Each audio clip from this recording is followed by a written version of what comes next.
প্রধান উপদেষ্টা প্রতিশ্রুতি ভঙ্গ করে নির্বাচনের রোডম্যাপ ঘোষণা করেছেন। এই রোডম্যাপ একটি সুষ্ঠু নির্বাচনকে ভণ্ডুল করার জন্য নীল নকশা বলে মন্তব্য করেছেন বাংলাদেশ জামায়াতে ইসলামীর নায়েবে আমির ডাক্তার সৈয়দ আব্দুল্লাহ মোহাম্মদ তাহের। শুক্রবার সকালে কুমিল্লার ১৪ গ্রাম উপজেলার কালিকাপুর ইউনিয়নের নির্বাচনী দায়িত্বশীল সমাবেশে তিনি এই কথা বলেন।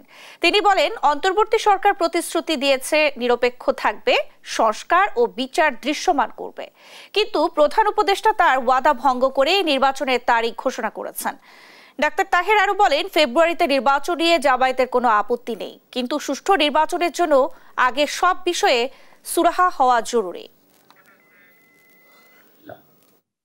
তার ওয়াদা ভঙ্গ করে সংস্কারের চূড়ান্ত পর্যায়ে সিদ্ধান্তে পৌঁছার আগেই নির্বাচনের তারিখ ঘোষণা এবং বিচার এখনো দৃশ্যমান হয়। এর মাঝে উনি মনে হয় কোনো শক্তির কাছে মাথা নত করে প্রভাবিত হয়ে আবার একটি পরিকল্পিত